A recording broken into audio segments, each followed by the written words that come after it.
हमारे शास्त्रों में लिखा है, धर्मेण हीनः पशु भी समाना। जो धर्म से विहीन है, जिसको धर्म का नहीं पता, वो पशुवत आचरण करता है और पशु के समान ही अपना जीवन यापन करता है। सारे विपक्ष धर्म को तो वो करते ही नहीं है। तो धर्म की पहचान है जिस सिर्फ शास्त्रों को पढ़ लेना। वेदों के ज्ञाता तो रावण भी था। रावण प्रकांड विद्वान था, फिर क्यों उसको राक्षस कहा गया? क्योंकि उसके पास वो गुरु नहीं थे, वो ब्रह्म ज्ञान नहीं था जिससे वो प्रभु श्री राम का दर्शन करता, प्रभु श्री राम को पहचानता।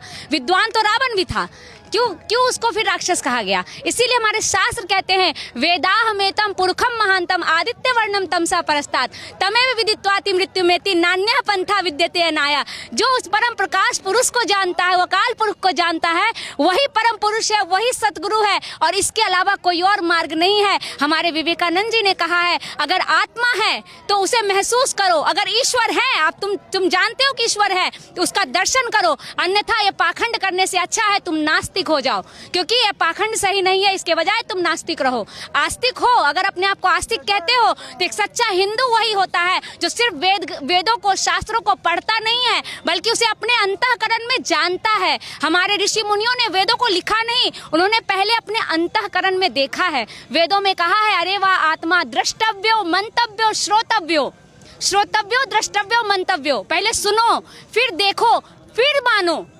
हमारे ऋषि मुनियों ने कहा है सुनो, हम राम कथा सुनते हैं, भागवत कथा सुनते हैं, फिर उन्होंने कहा देखो, सुनो राम की महिमा, फिर देखो। देखना क्या है? राम को देखो, कृष्ण को देखो, जिनकी आप महिमा सुन रहे हो, जिनकी आप महिमा गा रहे हो, क्या आपने उनको देखा है? स्वामी विवेकानंद जी एक प्रश्न करते थे हर गुरु से के पास जाके, क्या आपने ईश्वर को देखा है? क्या आप मुझे दिखा सकते हैं? हम इस लाइव के माध्यम से पूरी दुनिया वालों को कहना चाहते हैं। कहते हैं हमारी श्रद्धा ठगी गई जी, ऐसे गुरु मिल गए, अरे उस गुरु के बारे में तो ऐसा न्यूज आ रहा था, पता नहीं इतने सारे उसके फ्लोअर्स है, लेकिन ऐसे फिर क्यों हो गया? तो हम उन सब के साथ कहना चाह रहे हैं, हमारी गुरु माँ अक्सर एक बात कहती है कि श्रद्धावान लभ्यते ज्ञानम, लेकिन श्रद्धा को भी विवेक की आंख चाहिए। अगर विवेक नहीं है आपके पास तो आपकी श्रद्धा ठगी जाएगी, क्योंकि अगर संसार में असली नोट है तो नकली भी भरे पड़े हैं।